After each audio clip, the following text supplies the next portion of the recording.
Hello, I'm Griffin Fidelio. Stay tuned. My book summary will play now.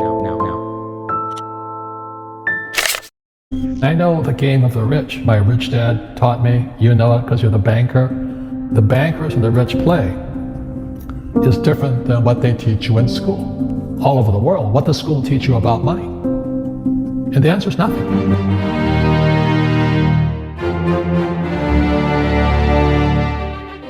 It's been nearly 25 years since Robert Kiyosaki's Rich Dad, Poor Dad first made waves in the personal finance arena.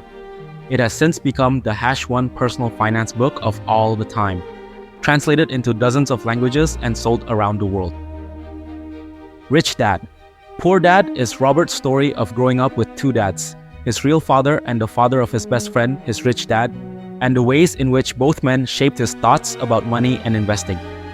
The book explodes the myth that you need to earn a high income to be rich and explains the difference between working for money and having your money work for you.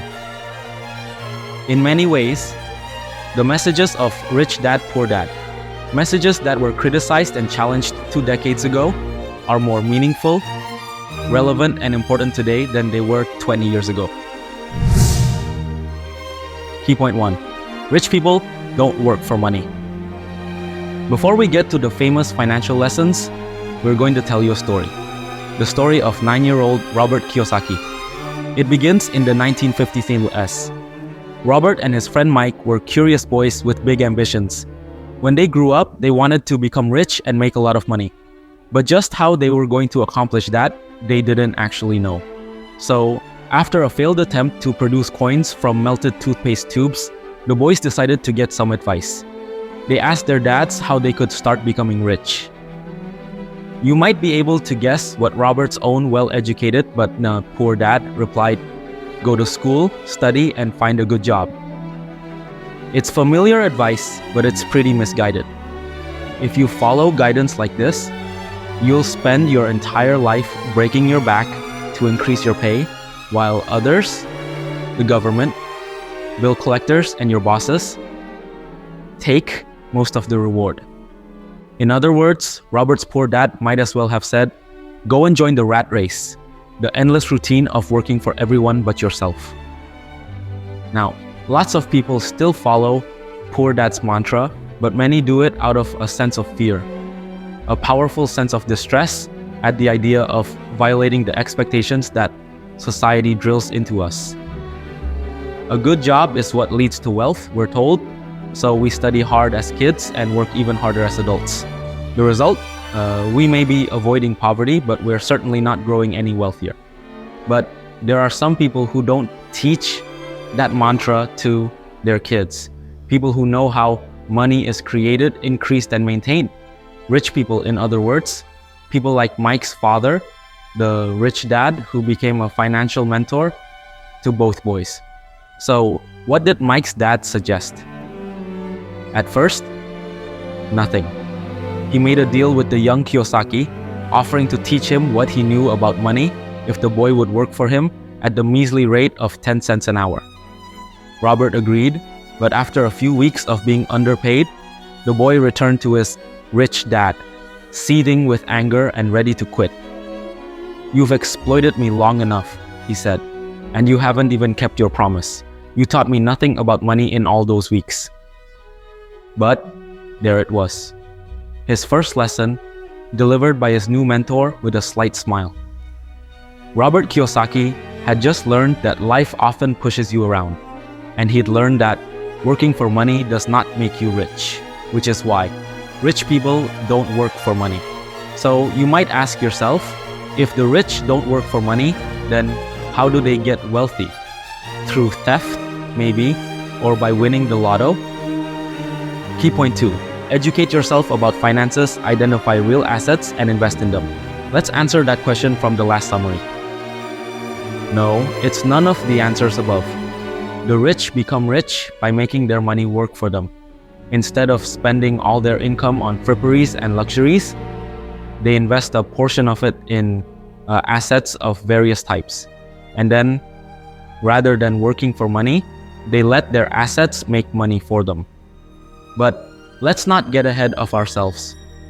When we left off, Robert was still just a kid, and the word asset didn't belong in his vocabulary. But Mike's dad, the rich dad, was about to change all that. One day, he sat the boys down and explained to them that the rich buy assets, whereas the less well-off buy liabilities, often in the mistaken belief that it is, in fact, assets they're acquiring. In truth, he explained, an asset is anything that adds money to your wallet. A liability, on the other hand, is something that takes money away. This differentiation is very important, and not many people get it right. So let's look at an example. A house is often considered an asset, right? But actually, it's one of the biggest liabilities you can have. Buying a house often means working your entire life to pay off a 30-year mortgage and property taxes, meaning it takes money out of your wallet. A house bought with a mortgage works against you in two ways. First, you're guaranteed to have a massive expense taken away from your income every month for the next 360 months, and this is a telltale sign of a liability. Second, those 360 payments could have been invested in way more lucrative assets that put money in your wallet. Rich Dad phrased the lesson as simply as he could for the two boys. If you want to be rich, all you have to do is identify true assets and buy them. Spend your life buying liabilities though, and you'll never make it. Rich Dad explained that a poor person's salary goes straight to covering immediate expenses like rent, tax, and food. A middle-class person's salary needs to cover similar expenses too, as well as liabilities like a mortgage, school loans, credit cards, and other forms of debt. But rich people, instead of needing a salary, their assets bring in enough money to provide for them and often leave them with enough to invest again, like stocks, bonds, or real estate you rent to the tenants. The result of that reinvestment is that their income goes up once more, meaning that the rich keep getting richer. This is so important, I'm going to say it one more time. If you can keep your liabilities and expenses low, you'll be able to invest what's left over in assets and have your money work for you. Do that, and before long, you'll find yourself amassing a small fortune. Key point 3. Mind your own business. Make money for yourself, not your employer. At this stage, you might feel like objecting. Sure, it's easy to criticize secure, rat race jobs while telling people to acquire assets. But how can you afford to buy those assets if you don't have a job in the first place? Is the money meant to fall from the sky? Nope. No one's telling you to quit your day job, not yet at least. What Kiyosaki does stress, though in his third lesson, is the importance of minding your own business. Now, that doesn't mean keeping your nose out of other people's lives, not in this context. It simply means tending to your own finances and making money also for yourself, not only your employer. In other words, minding your own business means making money through your portfolio of assets rather than through promotions, bonuses, and raises. When it comes to personal finances though, there's a difference between your profession and your business. Your profession is whatever you do 40 hours a week to pay the bills, buy groceries, and cover other living costs. Usually, it gives you a specific title such as restaurant owner or sales manager. Your business, on the other hand, is what you invest time and money in to help grow your assets. So, how does this tie in with Robert's journey toward financial success? Well, when he was young, his poor dad advised him to focus on finding a secure and well-paying job. His rich dad, on the other hand, told him to start buying assets. Guess whose advice he took? That's right, rich dads. Robert opened his first business at age 9, where he paid his friend's sister to rent out comic books to the kids in the neighborhood. Others did the work, he just collected the money. When he was older, he worked a day job too. In fact, he put in long hours as an employee of large companies like Xerox and Standard Oil of California, but all the while he was keeping his expenses and liabilities low, investing what remained of his salary, and collecting a healthy portfolio of income-producing assets. That's how Kiyosaki learned to mind his own business. Sure, he had a job too, but what ultimately made him rich was the growth of his assets. The time he spent working for companies and investing his earnings taught him to think of his assets as his own employees. Every single dollar he put into assets was working for him, making him money even while he slept. Sounds pretty sweet, right? Well, if you want to get rich, adopt the same attitude. Odds are that your salary won't make you really wealthy, even with promotions and bonuses thrown in. What your salary can do is help you buy the assets that will enrich you. The lesson: learn to distinguish between your profession and your business, because only one will make you rich. You know which one. Key point 4. By understanding the tax code and the legal system, the rich stay one step ahead of the systems designed to rein them in. When Robert was back in school, one of his favorite stories was the tale of Robin Hood and his band of merry men, the pack of traveling vagabonds who stole from the rich to give to the poor. It was a thrilling story, he thought, but his rich dad disagreed. To him, Robin Hood seemed like a crook. You see, Rich Dad blamed the Robin Hood fantasy for inspiring the tax system he despised. Just as Robin Hood took money from the rich and gave it to the poor, so too did the government try to take from the rich to give to the needy, but as Rich Dad explained, they didn't actually succeed. The way Rich Dad saw it, it was the middle class that ended up shouldering the burden of taxation, not the rich. The rich were far too clever and well-equipped for that, and deflected tax with sophisticated tools. One of the tools that the rich use to shelter themselves from tax is the corporation. A corporation is allowed to spend pre-tax dollars, after all, and is only taxed on what remains after expenses. Individuals, on the other hand, are taxed first and only then are they allowed to spend the remainder. It's an important distinction. Imagine if you were only taxed on the part of your salary you didn't spend. By shielding their assets using corporations, the rich can avoid paying tax like the middle classes and the poor do. But that's not the only benefit a corporation offers the rich. When you form a corporation, it limits the amount of money that you can lose if your enterprise goes under. Think of it this way. If you, as an individual, default on a loan, you need to sell your possessions, declare bankruptcy, and do whatever else the law of the land requires. But if a corporation fails and can't repay its creditors, well, the owners lose their investment. But that's it. No one comes and takes their personal belongings. No one reclaims their houses. Corporations allow the rich to reap huge financial rewards without facing comparable risks. So what's the lesson here? It's this. By understanding the tax code and the legal system, the rich stay one step ahead of the systems designed to rein them in. Key point 5. Most of us aren't given a financial education. Okay, let's go back to Robert Kiyosaki's story. When Robert and Mike were still young, Rich Dad took them under his wing and gave them total access to his private business dealings. They sat in on his meetings with bankers, attorneys, and accountants and discovered what being a successful business owner involves. As a result, the boys learned a lot and they learned it quickly. But before long, they began to encounter problems. You see, the skills the pair were learning from Rich Dad made it pretty hard for them to take school very seriously. Over and over again, they were told that study and hard work lead naturally to success and wealth. The idea that financial literacy might also be important didn't seem to occur to anyone besides Rich Dad.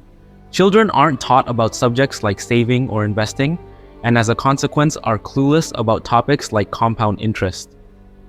Clear proof of this is the fact that today, even high schoolers often max out their credit cards. This lack of training in financial intelligence is a problem not only for today's youth, but also for highly educated adults, many of whom make poor decisions with their money. Think about it. Most people completely lack a retirement plan.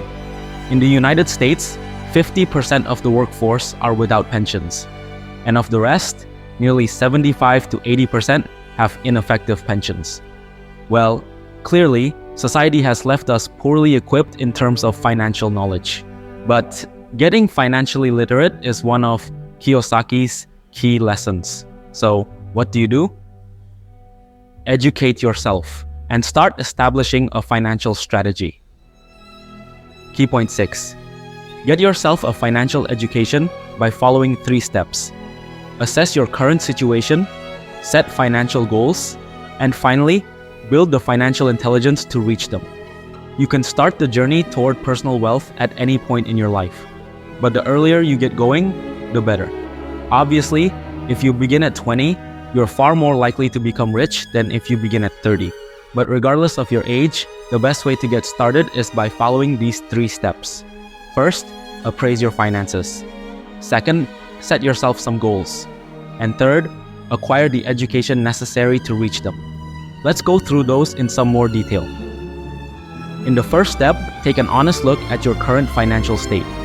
With your current job, what kind of income can you realistically expect now and in the future? And what kind of expenses can you sustainably handle?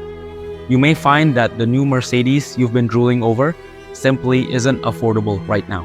Remember, be honest and don't consider money you don't have. After this, you can set realistic financial goals. You could say that you want that Mercedes to be within your reach in 5 years' time. Kiyosaki's wife Kim waited 4 years and eventually bought her Mercedes from earnings from their apartment buildings.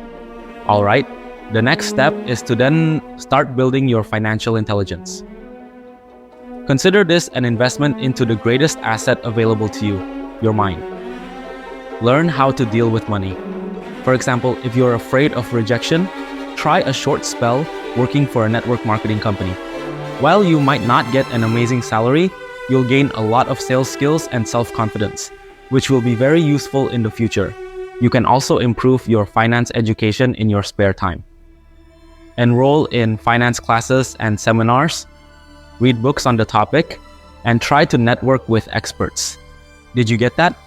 Let's repeat these steps one more time. Assess your current situation, set financial goals, and finally build financial intelligence to reach them. If you base your financial foundation on these building blocks, there's a good chance you'll become wealthy one day and park that Mercedes in your garage. Key point 7. Financial intelligence and courage allows the rich to invent money in any situation. In this summary, we're going to look at your attitude in financial matters. Because if you do want to change your current financial state, you'll need to start handling your finances differently. The biggest change you most likely need to make is learning to take risks. In the real world, it's often not the intelligent who get ahead. It's the daring. Call it what you want. Chutzpah, guts, audacity. Being brave enough to take risks is something the rich all have in common. Why? Well, if you don't conquer fear, you'll allow great opportunities in life to pass you by. That's why the studious and the intelligent often struggle financially. Their fear of society's disapproval prevents them from leaving the rat race and growing wealthy. And their fear of losing money is so powerful, it prevents them from investing in stocks or other assets. They fail to appreciate that success always takes guts. That's why financial intelligence can be boiled down to 2 key ingredients. Knowledge, of course, but also courage. It's these 2 factors that set the rich apart from everyone else. And that is lesson 5. Financial intelligence allows the rich to invent money in any situation. They're able to spot opportunities, they know how to respond to them, and they have the daring to follow through. From the outside, it looks like they're just lucky, but in fact, they're creating their own luck. Sitting in on Rich Dad's business meetings, Robert and Mike learned a lesson school couldn't teach them. In the real world, success takes guts, not just hard work. When you combine courage with financial knowledge, you can spot opportunities quickly and make the most of everyone. In other words, you can almost invent money. Key point 8, instead of playing it safe, try investing your money in stocks, bonds, or tax lien certificates. Alright, let's dig a bit deeper into the notion of risk in this summary. What does it actually mean? First of all, taking risks means not always being balanced and safe with your money, which is what you're doing when you put it in basic checking and savings accounts at the bank. Instead of playing it safe, try investing your money in stocks or bonds. While these are considered more risky than typical bank accounts, they have the chance of generating much, much more wealth. Sometimes, as is the case with stocks, this can happen in a very short period of time. Or, if you don't want to commit yourself to the stock market, there are a number of other investments that will help grow your wealth in the long run. Take real estate or so-called tax lien certificates. With tax lien certificates, interest rates range between 8% and 30%, much higher than 0.21%, which was the average savings account interest rate for America in 2013. Of course, the higher the potential for return, the higher the risk. With stocks, for example, there's always the slight chance you could lose your entire investment, but if you don't take the risk in the first place, you're guaranteed not to make any big returns. So you see that taking those bigger chances and handling the bigger risks they present is necessary in order to start making a bigger income. It is what Rich Dad would want us to do. Key point 9. Don't just work to earn, working to learn is much more important. So far, we've learned that your money should work for you. We have learned about financial intelligence, and we've learned the value of being bold. But there is one more important lesson to learn from Rich Dad. When Robert graduated from college, he landed a steady and well-paying job almost immediately. For most people, it would have been a dream come true. And that's exactly how his educated but poor dad saw it. I mean, we already know it. Poor dad saw a secure career and persistent work as the only surefire way to grow wealthy. Not Rich Dad though, and not Robert either. After about 6 months, he quit his job and joined the Marine Corps to learn how to fly. His poor dad was bewildered, but his rich dad congratulated him. Why? Not because he encouraged recklessness, but because he understood exactly what Robert was doing. He wasn't trying to make a steady salary, he was trying to learn. He was searching for work with something useful to teach him. His rich dad had drilled it into him.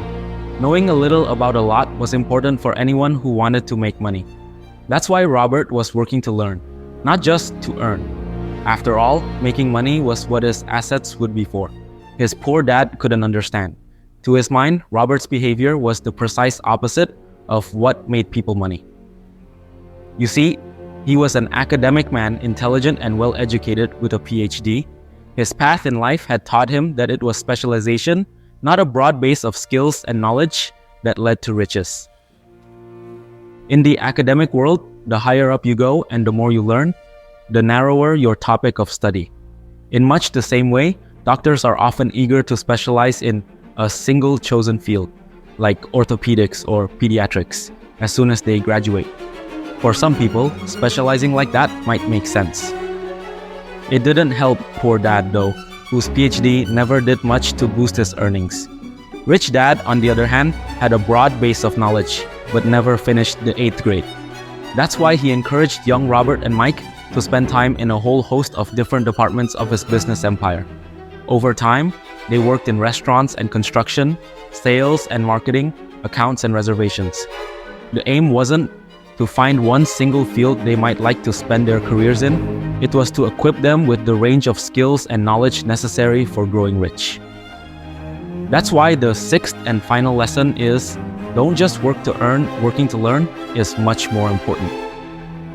Final summary. So that's it. We've reached the end, covering the 6 main lessons from Robert Kiyosaki's Rich Dad, Poor Dad. Remember, it was this very advice that laid the groundwork for Kiyosaki's current fortune, a net worth of an estimated $100 million. Has that got your attention again? Good. Then it's time for a quick recap. Lesson number 1 was that the rich don't have to work for money.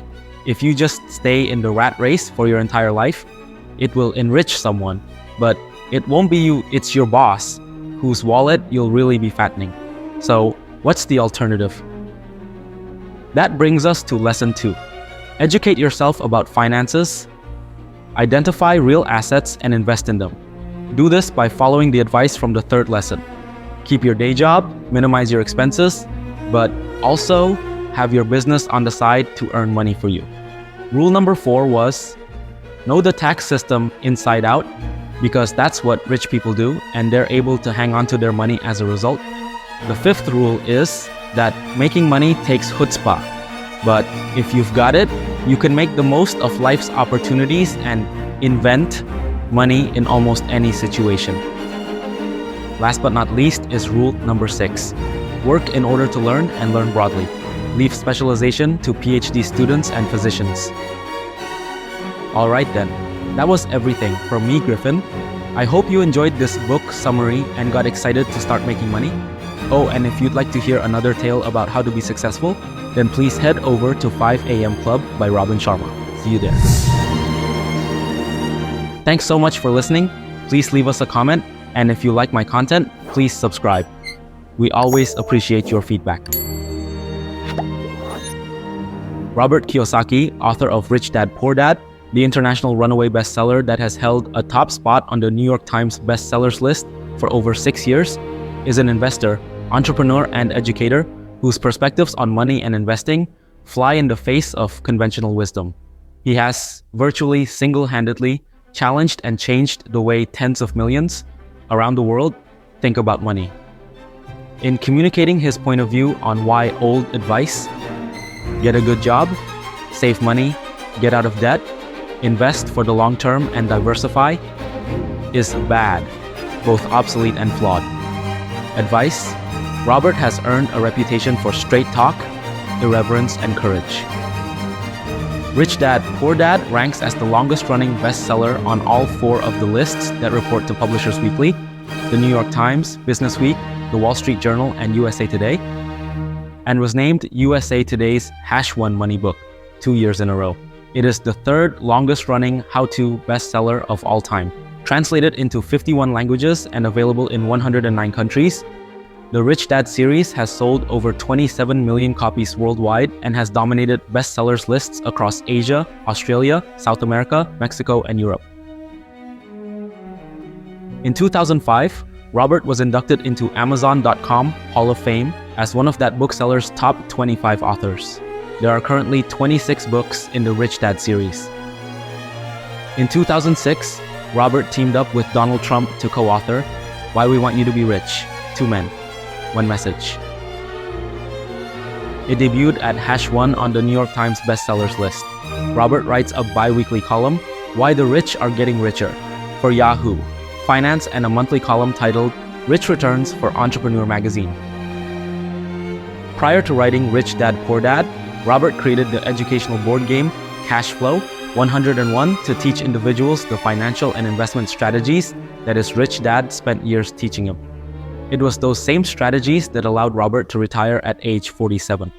Today, there are more than 2,100 cash flow clubs, game groups independent of the Rich Dad Company, in cities throughout the world. Born and raised in Hawaii, Robert Kiyosaki is a 4th-generation Japanese American. After graduating from college in New York, Robert joined the Marine Corps and served in Vietnam as an officer and helicopter gunship pilot. Following the war, Robert went to work in sales for Xerox Corporation, and in 1977 started a company that brought the first nylon and Velcro surfer wallets to market. He founded an international education company in 1985 that taught business and investing to tens of thousands of students throughout the world.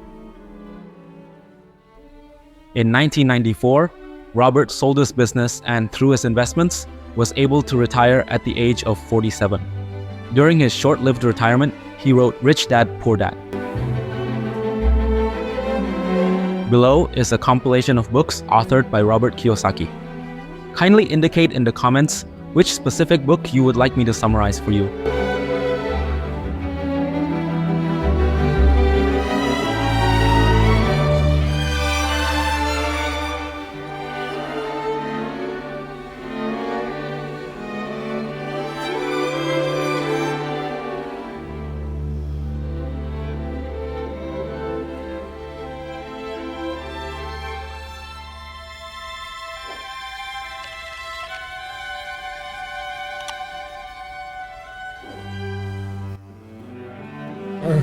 Work for this.